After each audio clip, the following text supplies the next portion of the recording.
Media Amerika Serikat melaporkan Pentagon menyodorkan sejumlah skenario serangan militer ke Iran kepada Presiden Donald Trump. Dilaporkan, opsi serangan yang ditawarkan Pentagon kali ini lebih luas ketimbang sebelumnya.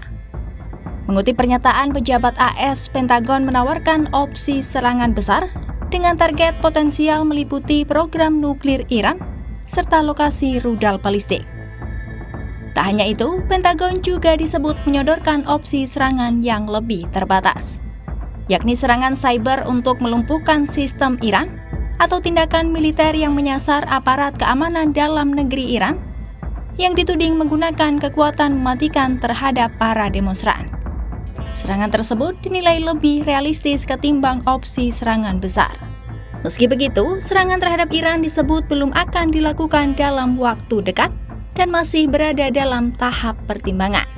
Jika langkah militer itu benar-benar akan diambil, Amerika Serikat diperkirakan akan menghadapi pembalasan keras dari Teheran.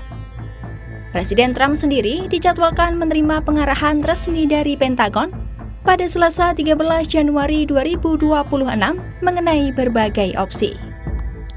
Gedung Putih menyatakan bahwa serangan udara hanyalah salah satu dari sekian banyak pilihan yang tersedia. Washington menegaskan jalur diplomasi tetap menjadi prioritas utama pemerintahan Donald Trump. Juru bicara Gedung Putih Karoline Leavitt juga mengatakan bahwa pesan-pesan pribadi dari Teheran jauh lebih lunak dibandingkan retorika yang disampaikan secara terbuka kepada publik internasional yang dinilai lebih keras. Perbedaan itu menjadi alasan Trump tertarik untuk mengeksplorasi peluang dialog, meski tetap siap menggunakan kekuatan militer jika diperlukan.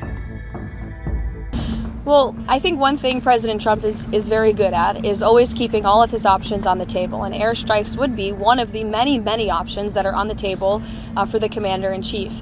Diplomacy is always the first option for the president. He's told all of you last night that what you're hearing publicly from the Iranian regime is quite differently from the messages the administration is receiving privately, and I think the president has an interest in exploring those messages. However, with that said, the president has shown he's unafraid to use military options if and when he deems necessary, and nobody knows that better than Iran.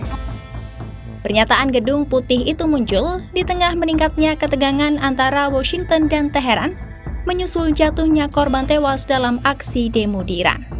Menanggapi laporan tersebut, Trump mengatakan bahwa Iran telah melampaui garis merahnya. Bahkan Trump sempat mengancam akan mengambil tindakan militer terhadap Iran atas hal tersebut. Ketegangan kemudian semakin meningkat setelah Trump mengancam akan mengenakan tarif 25% terhadap negara-negara yang tetap menjalin perdagangan dengan Iran. India, Turki, Cina, dan sejumlah negara di Timur Tengah diperkirakan akan menjadi yang paling terdampak karena mereka merupakan pembeli minyak terbesar Iran.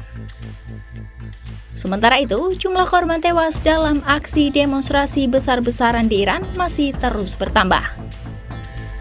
Laporan terbaru dari kelompok hak asasi manusia yang berbasis di AS menyebut, sedikitnya 2.403 orang telah tewas sejak aksi protes pecah pada akhir Desember 2025 lalu. Selain korban tewas, kelompok tersebut juga mencatat setidaknya 18.137 orang ditangkap sejak gelombang protes berlangsung.